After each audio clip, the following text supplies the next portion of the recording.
Creo que hubo algunos errores técnicos.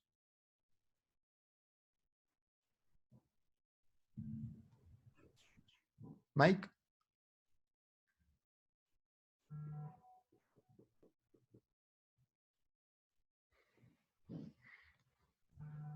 Hola, Doc. Creo que apenas están empezando a conectar todos otra vez. Ok. Bueno, esperamos. Cuando ya estén listos, adelante. Perfecto. Que se conecte Mikey nada más. Gracias, Doc. Órale.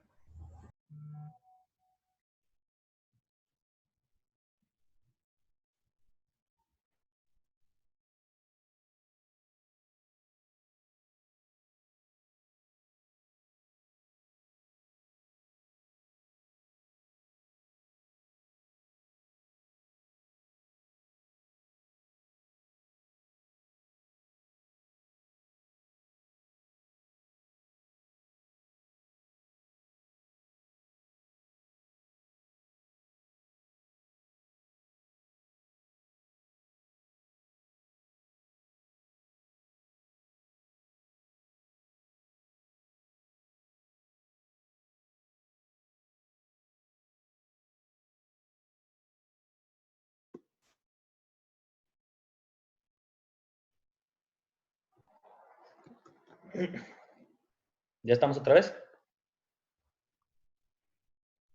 Yo te escucho. No sé si los Perfecto. demás también. ¿Los demás nos oyen? Sí, todo bien. Simón. Perfecto. Pues, bueno, ahí vamos otra vez. Como les mencionaba, bueno, ya después de la introducción empezamos con la anoscopía, que es el estudio que nos permite la examinación del ano y la parte distal del recto. Es el que nos ofrece la mejor vía para la examinación del anodermo, de la línea dentada, de la enfermedad hemorroidal, de hemorroides internas y externas, de las papilas anales, de las fisuras, las masas que se encuentran en la región anal y de la mucosa rectal distal. Estos son algunos ejemplos de anoscopios utilizados. Pues algunos de nosotros ya, creo que la mayoría hemos entrado a cirugías de hemorroides, entonces sabemos o hemos visto algunos tipos de anoscopios como estos, que tienen su obturador, que es este dispositivo que va dentro de esta como camisa de metal del anoscopio, que es, o la bala que luego escuchamos, que es la manera en la que se debe introducir el anoscopio, completamente articulado y lubricado, obviamente. Tenemos distintos tipos, distintas medidas, grosores, incluso hay unos dispositivos que son transparentes y que están ranurados, que nos permiten también la manipulación de masas o hemorroides u otras lesiones que se encuentren en la examinación del anodermo, como el que tenemos aquí. O también tenemos el bivalvo, como el que está aquí. Mencionan que como parte de la técnica para la anoscopía es importante siempre alinear el anoscopio al eje antero-posterior del ano. Una vez, esa es la manera correcta de entrar. Se coloca el obturador sobre esta camisa, que no sé si está bien dicho, camisa del anoscopio, y se introduce y una vez que está dentro se alinea con el eje antero-posterior del ano. Posteriormente se retira el obturador y cada vez que se necesite reposicionar el anoscopio, habrá que introducir el obturador y ya hacer la movilización una vez que está acoplado todo este sistema. La examinación del ano permite en algunos casos la ligadura o esclerosis de algunas lesiones, como en el caso de que estemos frente a la enfermedad hemorroidal o que se esté llevando a cabo en el consultorio. En las complicaciones en la práctica de este estudio son raras, y pueden incluir desangrado ocasional hasta un desgarro inadvertido del anodermo, pues que va a provocar el dolor al paciente. Otro de los estudios importantes es la proctoscopía. ¿Mande? Un pequeño comentario. O Sí. sea, todos han hecho anoscopías o han visto las anoscopías. En cuanto a la anoscopía, siempre hay que revisar los 4 cuadrantes y cada que se va a revisar un cuadrante hay que meter la bala y sacar todo el aparato, porque si lo giran, o sea, si meten la bala y solamente giran el aparato dentro del ano, van a arrastrar toda la mucosa y no les va a permitir una buena visualización. Entonces, por cada cuadrante es sacar y volver a meter todo el aparato completo. Ok, gracias. Bueno, seguimos con la proctoscopía o rectosigmoidoscopía rígida. Todos estos estudios, como mencionaba en la literatura, a referirnos a anoscopía o proctoscopía, ya en sí está haciéndonos referencia a que son estudios con aparatos u objetos rígidos a comparación de las endoscopias flexibles. Bueno, dentro de la proctoscopía se usa para la examinación del recto y en algunos pacientes hasta la porción distal del sigmoides. La principal diferencia con el estudio anoscópico es que este requiere insuflar aire para la correcta exploración y visualización de la anatomía o de la mucosa rectal. De manera ideal, el paciente debe recibir una preparación intestinal, idealmente, aunque me parece que según tengo entendido en algún punto en que platiqué con esto con Edgar, no requiere mucha preparación y es útil en la resección de pólipos que puedan requerir electrocoagulación que se encuentren dentro del recto visibles pues por este estudio. Y bueno, aquí les puse otra imagen de otros tipos de rectosigmoidoscopios rígidos que pues también tienen este dispositivo que tiene su obturador y esta como lente que permite ahí la visualización, es decir, por aquí podemos apreciar todo lo que estemos haciendo de la examinación de la mucosa. Aquí está separado todo el sistema que tiene su obturador y precisamente el rectosigmoidoscopio, y los hay igual diferentes medidas. O sea, la Ujú. rectosigmoidoscopía rígida, si bien no necesita preparación intestinal con ulitel, etcétera, antes del procedimiento se le tiene que hacer un enema al paciente. El paciente se le aplica un enema para vaciar el recto.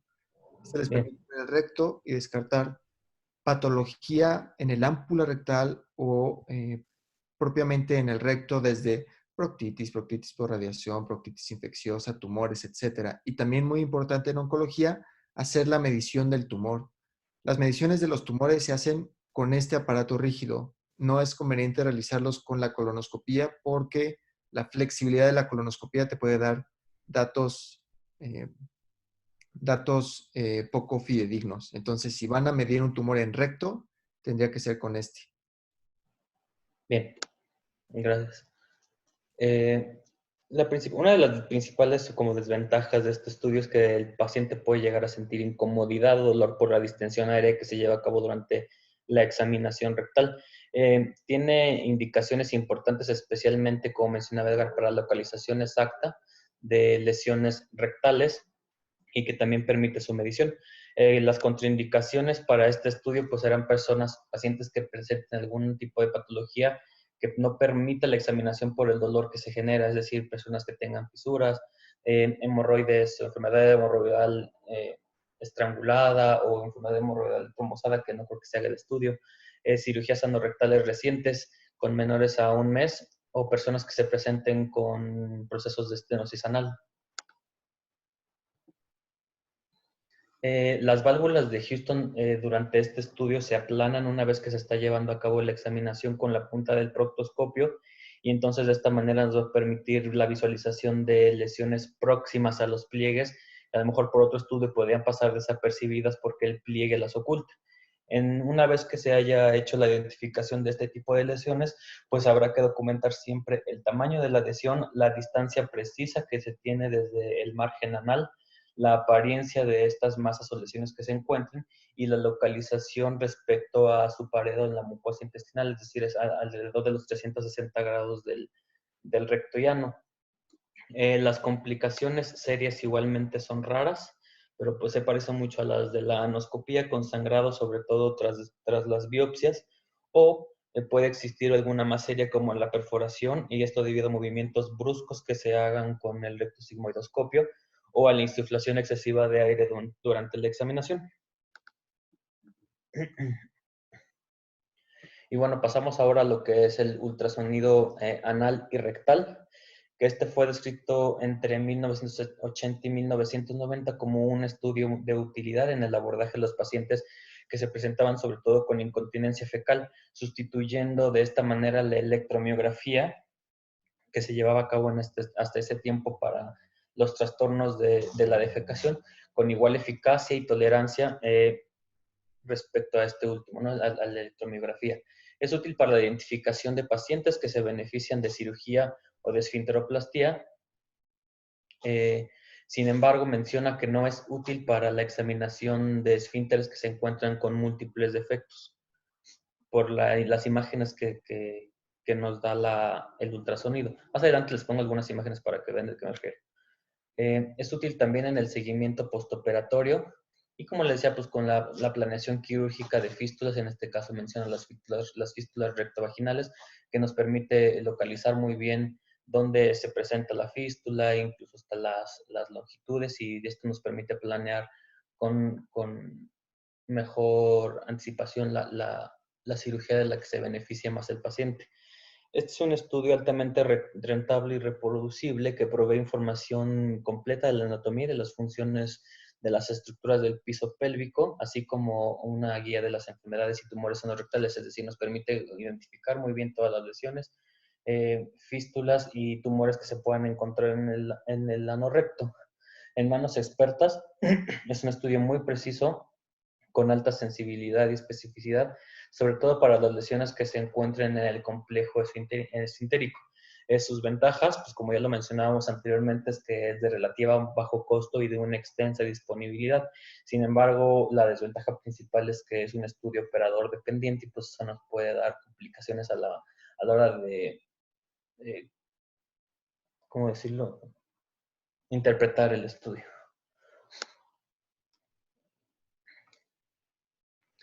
Este estudio igual nos permite la examinación completa del ano en una sola emisión, por así decirlo. Se ven los 360 grados del ano y del recto conforme se va avanzando el transductor.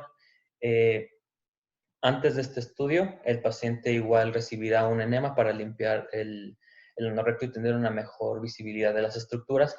Y igual no se deberá realizar en pacientes que se presenten con estenosis anal o fisuras, debido a la complicación o el dolor que se requiere. No sería tolerado por el paciente. Bueno, en el contexto del ultrasonido, en este caso el canal anal será dividido en 3 niveles. El nivel superior, que estará definido por el contorno en U que hace en el ultrasonido el músculo puborectal. Ya vienen a continuación imágenes para que vean esto. La porción media del canal anal contiene ambos esfínteres. Una vez que se ven ambos esfínteres, quiere decir que estamos en el canal anal medio. Y aquí es también donde el esfínter interno presenta su mayor anchura. Y en el nivel más bajo del ano son solo las fibras distales del esfínter interno, las de externo, perdón, las que son visibles. Entonces aquí tenemos una imagen en la que podemos ver cómo esta línea de U que se forma por el puborectal que tenemos aquí, pues más o menos como en una esquemilla quise ponerle cómo veríamos o en qué nivel nos encontraríamos. El nivel más alto del canal, en donde podríamos estar viendo el puborectal y esta forma de U que hace. Posteriormente, ya durante la examinación, pues nos encontraremos con esta imagen en la que se puede apreciar el esfínter anal interno y el esfínter anal externo en toda su circunferencia, los 360 grados. En este caso, sabremos que cuando vemos ambos esfínteres nos encontramos ultrasonográficamente como en el nivel medio del canal, que sería esta línea que tenemos aquí, en la que se ven ambos esfínteres. Y no tengo una imagen de cómo se verían las últimas o las fibras más distales del esfínter anal externo, pero puse una imagen de que sería precisamente este sitio, una vez que hemos pasado ya la confluencia de los esfínteres y el máximo ancho del esfínter anal interno que les mencionaba hace ratito. Este es el máximo ancho, este sería el nivel medio, y lo último, o dentro de lo más, por así decirlo, entre comillas, superficial, serían las últimas fibras del esfínter anal externo, que sería la porción más baja del canal. Y esta pues es otra imagen en la que tenemos pues la región más alta, la media y la baja dentro de la examinación ultrasonográfica del canal anal, perdón. Ok, si quieres regrésate una. El ultrasonido endoanal en coloprocto es una herramienta muy valiosa porque nos puede aportar información anatómica del conducto anal, solamente del conducto anal, los últimos 4 centímetros. Si quisiéramos ver tumores en recto, tendríamos que hacer otro estudio completamente diferente, que es el ultrasonido endorrectal. Ese sí necesita preparación con un enema. El ultrasonido endoanal para ver el conducto anal realmente no necesitan ningún tipo de preparación. Ujú. Algunos lo sugieren, pero prácticamente no es necesario. Les puede aportar información en fístulas, en abscesos, a nivel de continencia, de la integridad del esfínter anal interno, de la integridad del pubo rectal y del esfínter anal externo, y complementado con el ultrasonido transperineal, les puede aportar información de alteraciones del piso pélvico, como rectocele, disinergia, etc. Este es así como se ve el ultrasonido endoanal, un anillo oscuro, que es el esfínter anal interno, y un anillo heterogéneo, que es el esfínter anal externo. En el tercio superior van a ver esfínter anal interno y pubo rectal, que es la lámina que tienes antes. Este. Exacto. Entonces, mientras van bajando el transductor o baja automáticamente en el BK, así se llama el ultrasonido, el pubo rectal se cierra a nivel anterior y forma el tercio medio, que es donde pueden ver el esfínter anal interno y el esfínter anal externo. Y para el tercio inferior ya no ven esfínter anal interno, ya no ven el anillo oscuro, nada más ven el residual del anillo heterogéneo, que es la porción subcutánea del esfínter anal externo. Sería aquí el subcutáneo. Uh-huh. O sea, esta misma imagen prácticamente sin el anillo oscuro, Ujú. que es el esfínter anal interno. Ese estudio lo hacemos en el hospital, por si alguien quiere llegar a ver alguno. Ok. O si alguien quiere ser partícipe, también es bienvenido, como enseñanza, claro está. Claro. Muy ¿Verdad? bien. Bueno, pues esto es esto. Otro de los estudios que también mencionó ahorita Edgar es el ultrasonido transperineal, que se lleva a cabo con los pacientes, sobre todo se ocupa mucho en ginecología, para alteraciones de la micción o en caso de que se presenten pacientes con, ¿cómo se llama? Rectocele, cistocele y todo esto. La paciente en este caso se coloca como una posición de litotomía y el transductor, que habitualmente es este, se coloca de esta manera justamente sobre el perine para que el haz cubra todas estas estructuras que tenemos aquí, de tal manera que podamos ver muchas de los componentes del piso pélvico, del contenido pélvico para la evaluación. Mencionaba que incluso se hace mucho o se apoyaba mucho también de la defecografía para ver prolapsos y todo esto.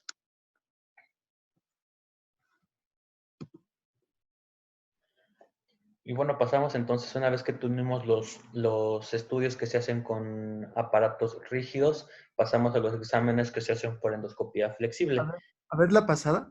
Ajá. ¿Está?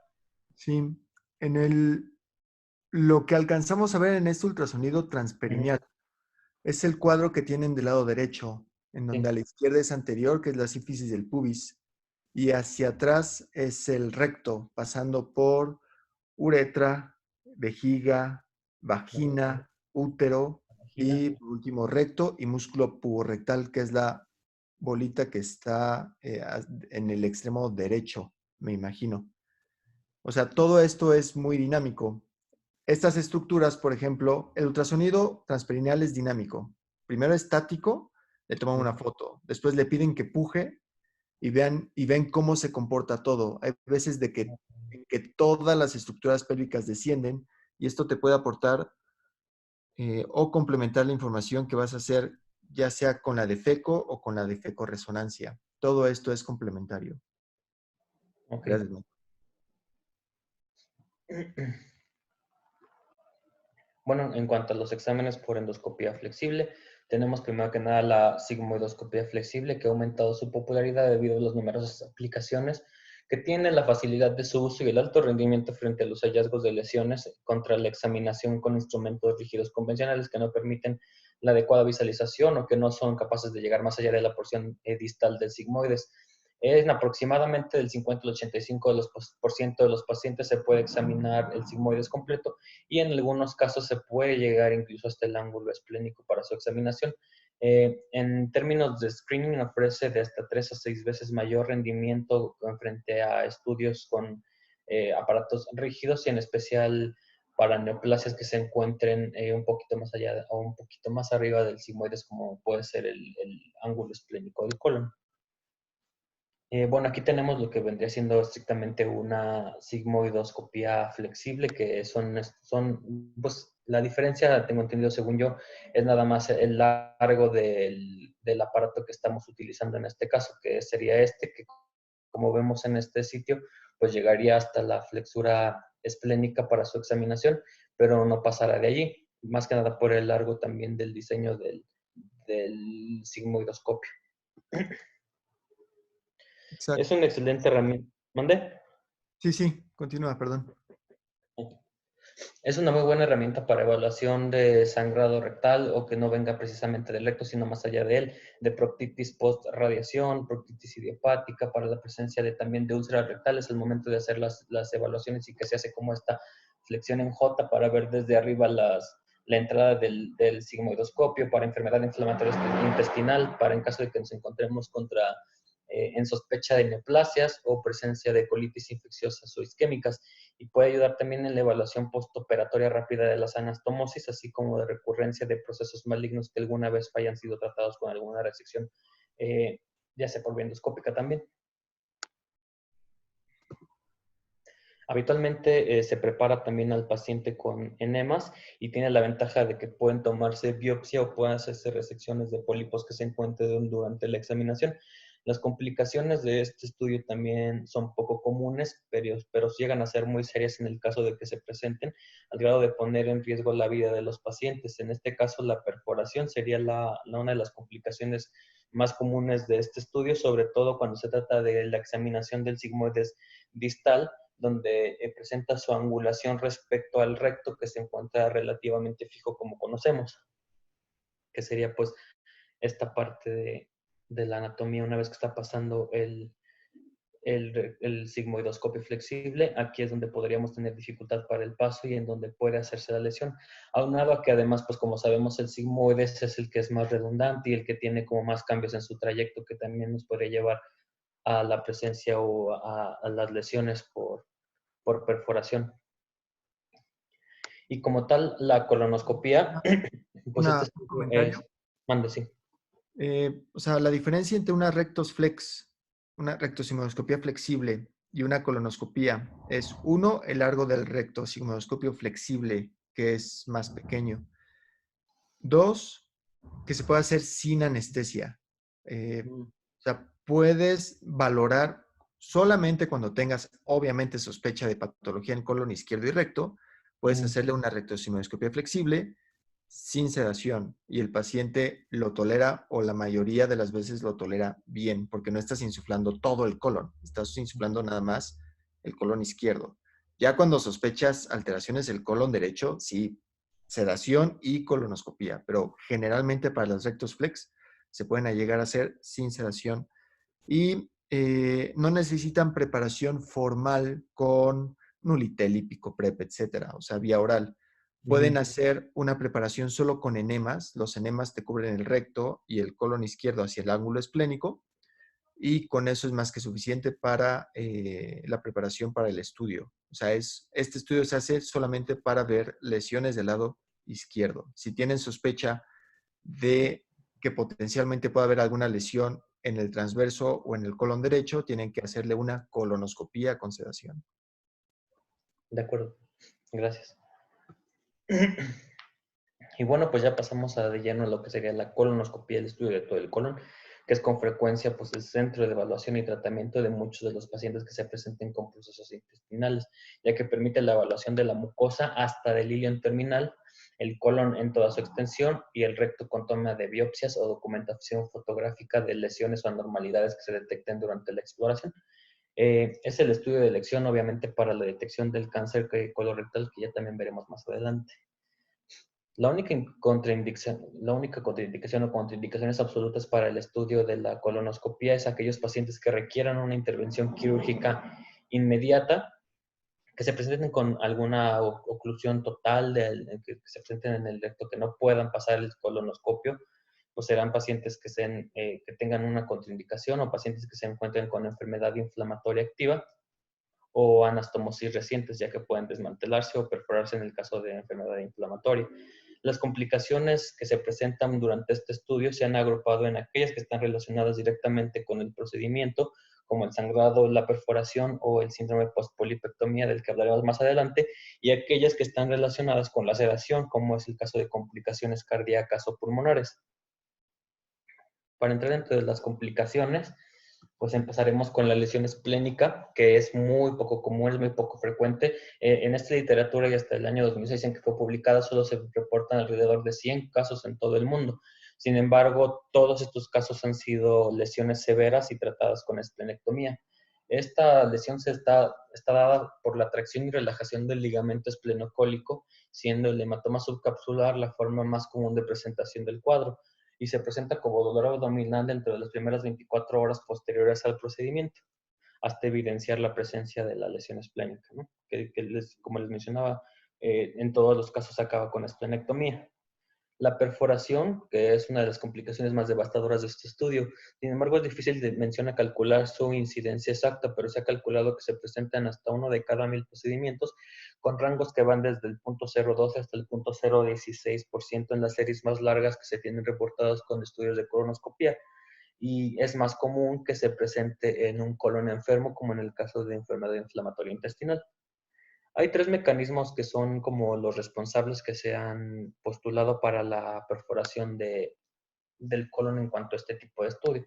La perforación por trauma directo con el colonoscopio, que como les mencionaba hace rato, el sitio más frecuente será el sigmoides con hasta 74%, que se presente una perforación como resultado del barotrauma, que en este caso será más susceptible el colon derecho, el ascendente, el ciego y el recto. Y en tercer lugar, secundario a polipectomía. El manejo pues variará dependiendo de la condición del paciente. En el caso de que nos encontremos con un paciente que se ha perforado y que ya presenta peritonitis, pues lo mejor será la derivación entérica, y en el caso de asociarse a un procedimiento terapéutico y que el paciente esté estable, puede darse incluso solamente manejo médico, que es aceptable con ayuno, con antibióticos de amplio espectro, que será positivo o que tendrá resultados positivos hasta en el 60% de los pacientes que se presenten solamente con lesiones que no lo inestabilicen. Y ya también como parte de los avances de estos estudios colonoscópicos, el uso de los clips para perforaciones pequeñas ha resultado también positivo para en el 69 al 93% de los casos de pacientes que se presenten con perforaciones que sean susceptibles al cierre por clips endoscópicos. Otro de las complicaciones de la colonoscopía será el síndrome post-polipectomía, que es un espectro de síntomas como dolor abdominal, fiebre, leucocitosis y datos de irritación peritoneal presentados después de una resección del pólipo. Este es resultado del daño a la pared por la electrocoagulación que se utiliza para la resección, con daño peritoneal térmico, pero sin datos de perforación propia del colon. Es decir, únicamente va a haber esa irritación del peritoneo visceral. Típicamente se presenta en algunos días tras polipectomía y habitualmente, como les mencionaba en las diapositivas anteriores, mejora con el reposo intestinal, la administración de soluciones intravenosas y los antibióticos de amplio espectro hasta que haya resolución de los síntomas y el paciente pueda iniciar nuevamente la vía oral. El sangrado es la complicación más seria que se presenta después de la polipectomía, con un porcentaje de hasta 3% de los pacientes que requieren atención por este sangrado que se presente durante la toma de la biopsia o la resección del pólipo. Se presenta entre 3 a 5 días después de haber realizado el procedimiento, y los factores que se asocian a que pueda presentarse son una colonoscopia complicada, que el paciente tenga hipertensión arterial y que se haya descontrolado, o aquellos que toman anticoagulación.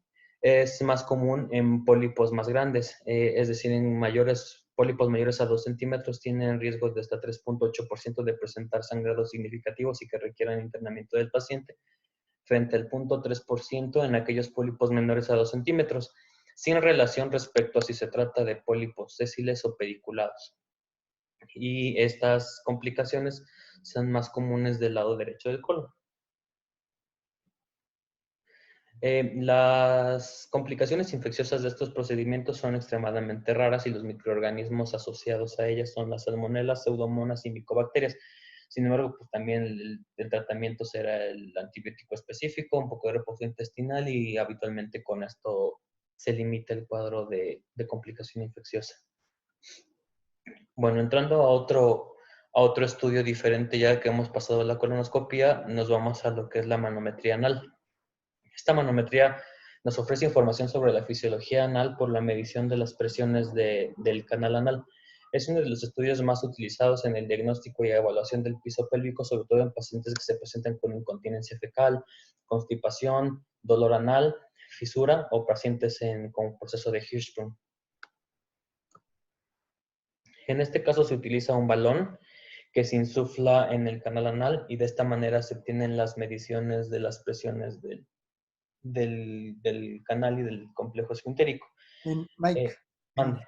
en fisura generalmente no lo usamos porque suele ser muy incómodo para el paciente, Ok.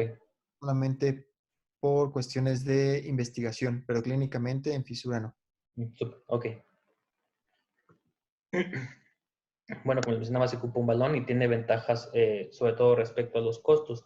Las desventajas que puede tener potenciales artefactos o situaciones que nos den malas o lecturas erróneas sobre las presiones del ano, sobre todo por los reflejos involuntarios por la sensación de fluidos dentro del canal anal. Entonces, esto se podría ser una de sus limitaciones o de sus desventajas más marcadas. Esta es una imagen en la que se tiene como la apariencia del valsalva en una manometría. En la A sería como la relajación normal y en la B una contracción o contracción paradójica. Según yo, el rojo sería como las zonas de mayor presión y los colores mucho más tenues, el rojo, el azul serían como las presiones mucho más basales. Realmente nunca he visto un estudio de estos y no sé cómo se Sí, este tipo de estudios funcionales es Ujú. muy práctico para pacientes que tienen, por ejemplo, disinergia de piso pélvico o anismo o sospechas alguna otra alteración, eh, como, por ejemplo, mm, síndrome post, resección anterior baja, etcétera. O sea, si quieres ver a nivel funcional tu conducto anal, pero también la sensibilidad y función de tu ámpula rectal, le puedes hacer una manometría eh, endoanal. Por ejemplo, la porción del A es un segmento o un resultado normal. Y si Ujú. se fijan en B, mientras más rojo está, es mayor la presión. Entonces, si le haces al paciente que, que haga un valsalva, deberías tener relajación, es decir, menor presión del conducto anal. Y todo lo contrario, tiene cifras en rojo, quiere decir Ujú. que está contrayendo en lugar de relajando. Esto es un estudio positivo para anismo o disinergia del piso pélvico. Ah, ok, perfecto. Como eso hay varios tipos de disinergia del piso pélvico y hay varias patologías. Este estudio también se puede hacer en el ABC. Ok. Otro de los estudios que se presenta como tránsito intestinal este es un componente integral en la evaluación, sobre todo de pacientes que se presentan con constipación u otros trastornos de la motilidad. Ay, perdón. Eh, este consiste en la ingesta desde 20 a 24 marcadores radiopacos que se dan al paciente a tomar en una cápsula y que posteriormente son liberados en el intestino y pues obviamente requiere seguimiento radiográfico únicamente con radiografías de abdomen. Estas son las capsulitas que se dan a tomar al paciente. Bueno, no sé qué tamaño tendrán, pero dentro tienen, como les mencionaba, todos estos marcadores radiopacos que se van a liberar en el colon y que nos van a permitir su visualización para ver el seguimiento que tiene el tránsito intestinal. Este estudio tiene varios protocolos para toma seriada de controles radiográficos eh, y necesita que se suspendan laxantes 48 horas previas al inicio del estudio. Como les mencionaba, pues se suspenden laxantes porque habitualmente se hace en pacientes con constipación crónica u otras alteraciones de la motilidad intestinal. El protocolo más simple que existe para la realización de este tránsito intestinal son imágenes que se toman al día 1, 3 y 5 tras haber ingerido la cápsula con marcadores radioopacos. Lo normal es que haya hasta un avance del 80% de los marcadores al quinto día o al quinto día de la ingesta de los radiomarcadores. Y bueno, aquí tenemos esta imagen que en una placa nos da como una pauta de cómo se dividiría para su estudio esta placa. Entonces aquí tenemos que es el colon derecho, estas líneas que son trazadas. De este lado será el colon derecho, únicamente aquí será el colon izquierdo, y lo último de acá será el recto sigmoides. Entonces esta es una imagen de cómo se visualizaría la presencia de los marcadores radioopacos en una radiografía, ¿no? Aquí tenemos pues cómo van avanzando. En este caso tenemos colon derecho, colon izquierdo, y aquí ya un poco más avanzado, ya se concentra mucho más en el colon izquierdo, y posteriormente pues tendrá la acumulación hacia la porción del recto. Sin embargo, tampoco es normal que se quede acumulado en este sitio. Aquí les tengo otras imágenes sobre otros estudios o diferentes clases de estudios que podemos encontrar. En este caso tenemos un paciente que ya toma sus marcadores radioopacos, y pues aquí tenemos el avance. Primero estarán pues en el colon izquierdo y derecho izquierdo. Al día 2 pues ya se concentran mucho más en la parte como izquierda baja y hacia el recto sigmoides. Por último, pues ya serán muy pocos los marcadores hasta el día 3, y para el día 4, en el caso de este paciente, en este estudio, pues el día 4 ya tiene la eliminación completa de los marcadores. Entonces ya no hay necesidad de hacer una radiografía posterior. En este caso, como les mencionaba, se hace en el 1, 3 y 5, aunque hay diferentes protocolos. Este es el caso de un paciente que se presenta con inercia colónica, en que en el día 1 tenemos la totalidad de los radiomarcadores aquí en el colon derecho. Posteriormente tiene un poco ya de distribución hacia izquierdo y derecho, pero estamos en el día 3. Posteriormente encontramos ya la mayoría hacia el colon izquierdo y hasta el recto sigmoides, pero sin embargo todavía tenemos la visualización de algunos marcadores en el lado derecho. Eso es el día 3.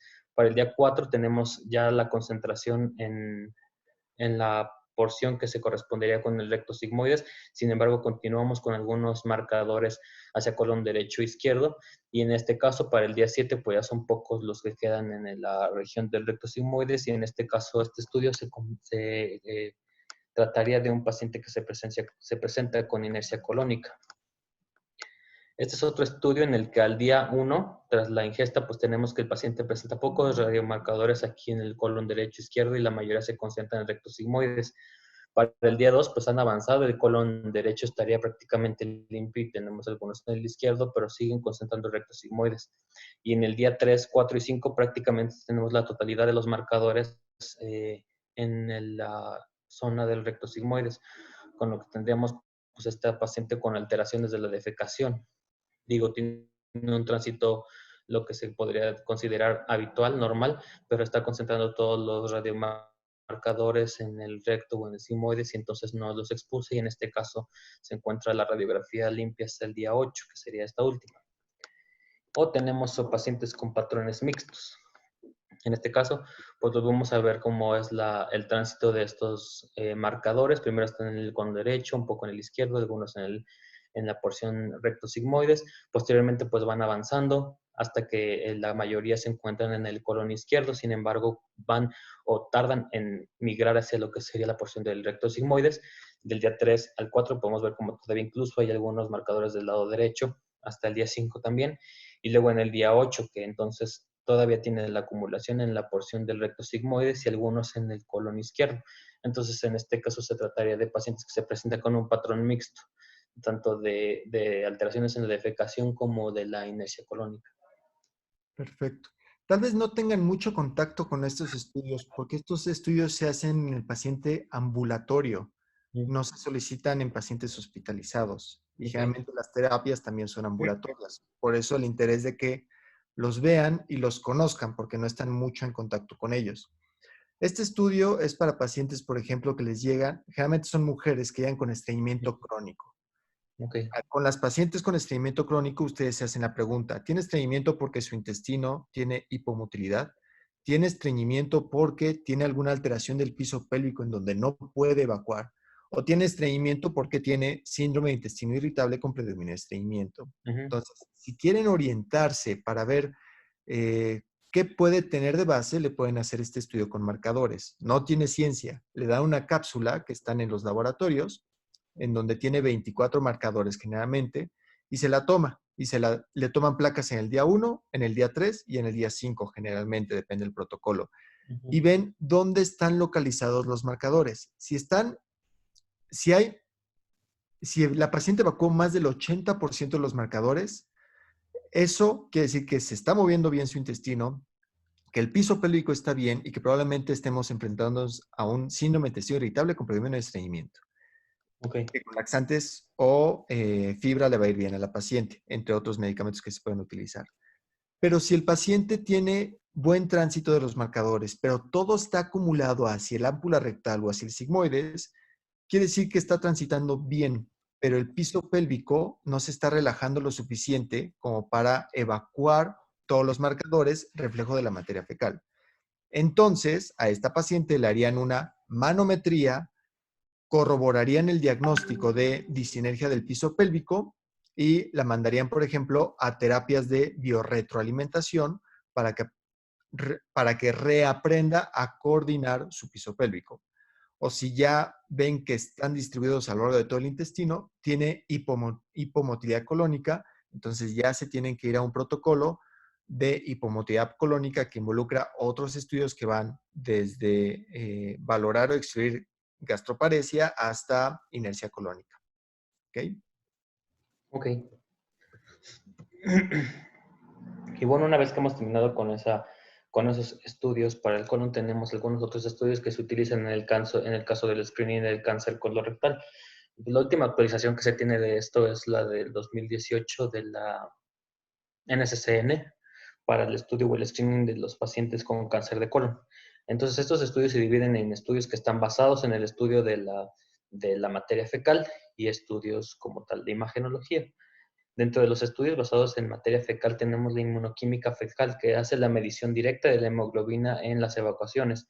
Este habitualmente se practica desde cada año hasta cada 3 años, dependiendo de los riesgos que tenga el paciente, y no tiene restricciones en la medicación o dieta. Sus ventajas es que no, precisamente es esa, no requiere una dieta especial, no requiere preparación intestinal, no hay sedación, y la disposición del tiempo en la que se lleva a cabo pues es en casa, y entonces realmente no requiere como más como disposición o disponer en aparte de tu tiempo para llevarlo a cabo, por lo que menciona que tiene alta adhesión de los pacientes al screening. Un test positivo tiene una alta especificidad para sangrado de tubo digestivo bajo, pero sin embargo también puede estar positivo en los casos de pacientes que se presenten con sangrado de tubo digestivo alto. Tiene una sensibilidad del 79% y especificidad del 95%, y la examinación sucesiva tiende a mejorar la sensibilidad, pero disminuye su especificidad y su valor predictivo positivo. Tiende a tener menor sensibilidad que la detección de lesiones en la detección de lesiones derechas respecto a la detección de lesiones izquierdas. La sangre oculta en heces o guayaco es la identificación de hemoglobina en las heces mediante una reacción que se lleva a cabo en una tarjeta o lámina, la cual se torna azul en el caso de que haya presencia de sangre, y esto es resultado de una reacción de peroxidasa. Esta se realiza habitualmente de manera anual y no es necesaria tampoco ninguna dieta especial, únicamente la eliminación de alimentos con pigmentos rojos 3 días previos a la prueba del guayaco. Mencionan que algunos casos en los que hay ingesta de vitamina C habrá de suspenderse estos suplementos porque se ha asociado a presencia de falsos negativos. Habitualmente se requiere la muestra de las 3 muestras consecutivas de materia fecal y se deberá omitir en caso de que haya habido un examen digital previo, esto por la presencia de microtraumas que pudieran presentarse, entonces nos darían falsos positivos. La ventaja es que este es un estudio no invasivo, que no requiere preparación o sedación, pero la desventaja es que también puede ser positivo en los casos de pacientes que puedan presentarse con sangrado de tubo digestivo alto. Un comentario, o sea, para ver sangre oculta en heces hay Ajá. dos posibilidades, guayaco o inmunoquímica fecal. Uh-huh. Los dos detectan sangre oculta en heces, Uh-huh. pero varía mucho la sensibilidad. Uh-huh. Por ejemplo, el guayaco es exageradamente inespecífico. Uh-huh. Se puede detectar no solamente hemoglobina humana o sangre humana, también se puede cruzar con carnes rojas, con algunas verduras. O sea, es poco práctico el guayaco. Realmente se utiliza en laboratorios de bajo presupuesto o de provincia. Ya Okay. estamos utilizando más la inmunoquímica, que valora específicamente hemoglobina humana y ya no tiene estos cruces y estos falsos positivos. Ojo, la sangre oculta en heces puede ser, o sea, es sensible desde esofagitis, gastritis hasta un tumor rectal. Entonces, un resultado positivo te obliga a hacerle estudios endoscópicos al paciente. Pero esa es la diferencia entre un guayaco y una inmunoquímica fecal. Ok, perfecto. Gracias. Hay otros estudios como el examen de ADN con inmunoquímica que incluye una serie de ensayos moleculares para detectar las mutaciones de DNA y la predisposición al desarrollo de cáncer.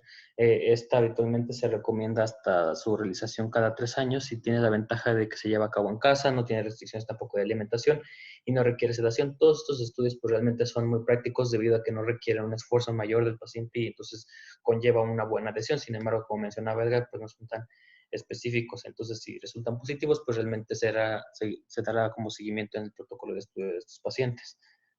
En el caso de endoscopía para el screening de cáncer, pues sabemos que la colonoscopia es el estudio de escrutinio más utilizado en la actualidad. Se utiliza un fibroscopio para la visualización completa del colon, del recto y del ilion terminal. Y es el principal estudio de cribado que se recomienda para cada 10 años en pacientes que no se presenten con factores de riesgo, que supongo que veremos en la clase de cáncer, eh, o con riesgo promedio, mientras que se realizará de manera cada vez más frecuente en aquellos pacientes que se presenten con riesgo elevado, que tengan pacientes o familiares que hayan tenido ya cáncer de colon, en los casos hereditarios y todos estos que les confieran algún riesgo, hasta por la edad. En este caso, en caso de hallarse lesiones, se pueden biopsiar o realizar la resección, que es una de las ventajas que permite el screening con colonoscopía.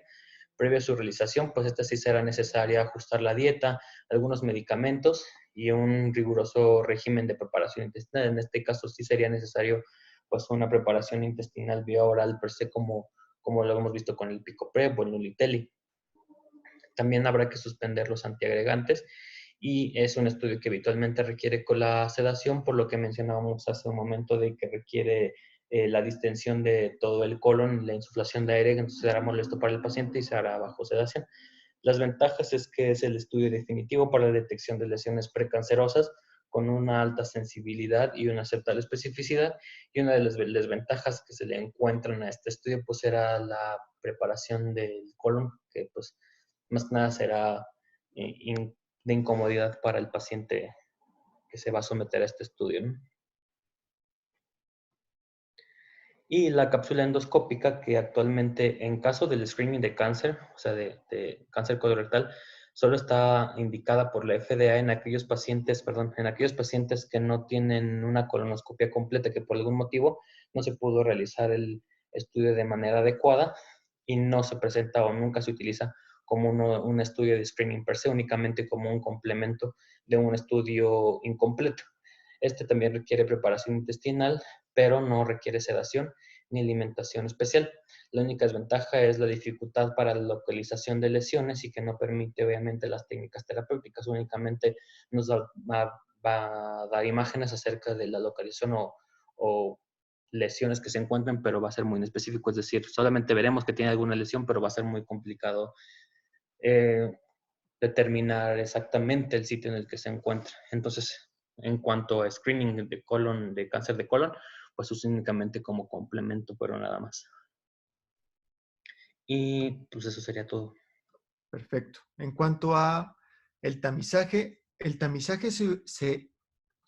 se recomienda en pacientes asintomáticos. Si el paciente ya tiene síntomas, se tienen que ir directamente a una colonoscopía. Ya no es tamizaje, es diagnóstico.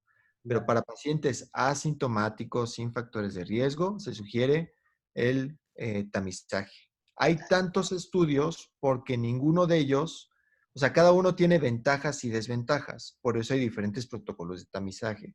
Si bien la colonoscopía se antoja la ideal, por ejemplo, no pueden recomendarle una colonoscopía a un paciente eh, de bajos recursos económicos o un paciente de alto riesgo para la sedación. Entonces, por eso necesitan otras opciones. Si un paciente no quiere realizarse una colonoscopía o no tiene el dinero para realizarse una colonoscopía, por ejemplo, puede optar por estudios de sangre oculta, eh, más, o sea, sangre oculta todos los años, más una rectosigmoidoscopía flexible, que no necesita sedación, cada 3 años, por ejemplo, de 3 a 5 años. Entonces, existen diferentes protocolos dependiendo del paciente. No a todos, aunque en el mundo ideal se tendría que hacer, no a todos los pacientes les podemos recomendar una colonoscopía. Entonces, si no son aptos para una colonoscopía, hay que optar por los otros métodos de escrutinio. Si alguno sale positivo, acaba en colonoscopía. Ok. No sé si alguien tenga alguna duda o pregunta. Excelente clase, Mike. Hola Edgar, soy Juan Carlos. ¿Maestro? Exactamente, ¿cómo estás? Bien, ¿y tú? Bien. Perdón, Oye, chiste local, ¿eh? no, exacto. Estamos. Oye, Mike, gracias por dejarme estar de metiche otra vez. Y yo tengo un par de comentarios, Edgar. Fíjate que yo creo que no nos damos cuenta cuando salimos de la residencia, que yo creo que una de las desventajas del buen programa del ABC es que no vemos consulta. ¿Eso a qué me refiero? A que la verdad es que pues muy pocas veces exploramos un paciente de procto, es decir, muy pocas veces hacemos tactos anales o rectales y consecuentemente menos ocasiones hacemos anoscopías. Eso tocando lo del principio de la clase. ¿A qué me refería con esto? Que Mike decías que la anoscopía nos puede ser útil en pacientes con fisuras. Eso se lo aprendí al maestro del maestro Edgar González, al doctor Charúa. Por ejemplo, un paciente en el que tú interrogaste y tú crees que tiene una fisura anal por la clínica y por los síntomas que tiene el paciente, ese paciente ni siquiera le vas a hacer tacto. O sea, una fisura la vas a poder evidenciar sin tocar al paciente. Solo, bueno, sí tocándolo, pero no haciéndole un tacto. O sea, nada más expones el canal, el ano y la fisura va a salir.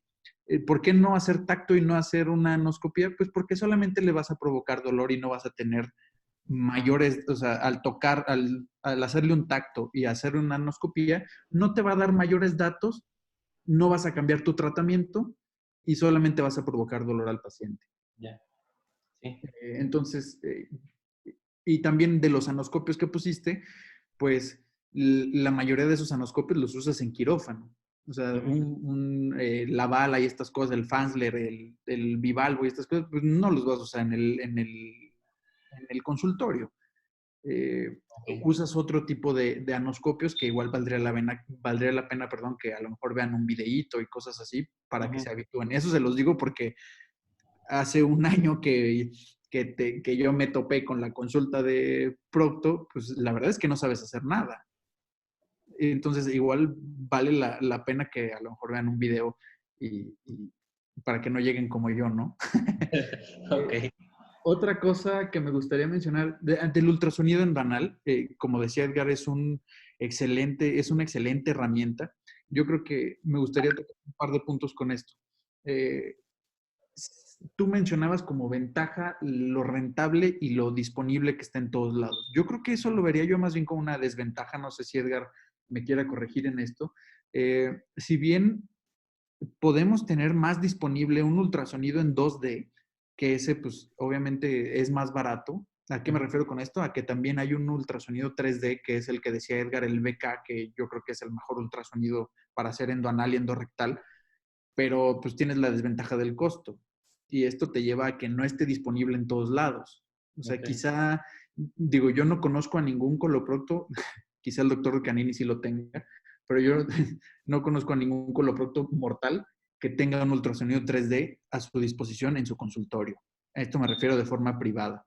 ¿Por qué? Por los costos. Quizá un ultrasonido 2D esté entre 30 y 50 mil pesos, pero un ultrasonido como el que Edgar decía, pues seguramente está entre 30,000 y 50,000 dólares. Si no, y eso quizá uno de medio cachete. Entonces yo eso lo vería como una desventaja más que una ventaja de lo que tú decías, Mikey.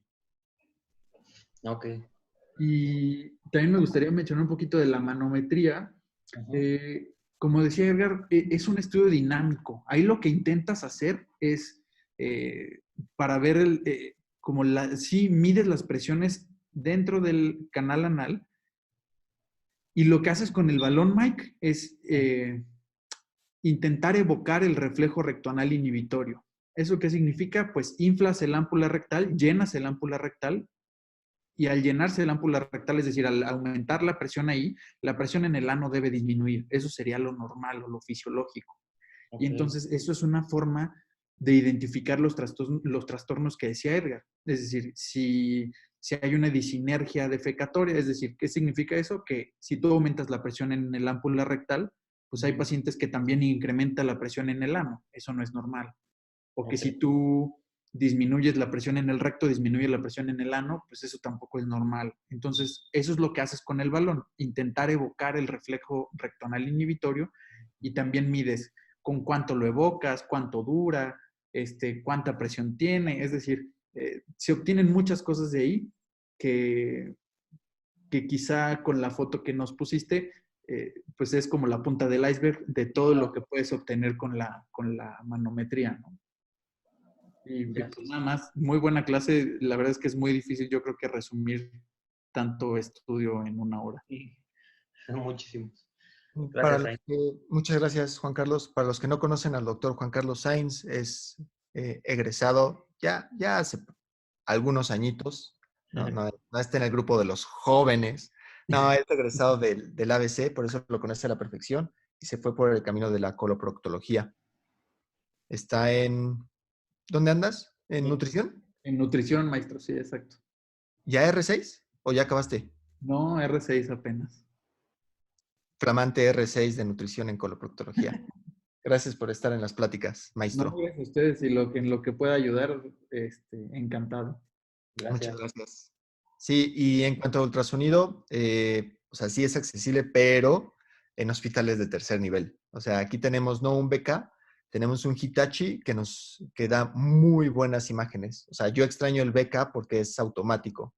Este Hitachi es manual, pero pues hay que defendernos con lo que tenemos. No sé si alguien más tenga alguna duda, algún comentario.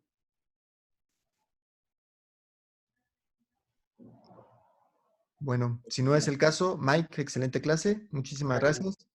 Gracias. Doctor Juan Carlos Sainz, gracias por sus comentarios, aportaciones. Nos vemos mañana para la clase de cáncer. Muy Cualquier bien. cosa quedamos a su disposición. Cuídense mucho, porfa. Ah, Gracias. Gracias, dale, bye. gracias. Muchas gracias.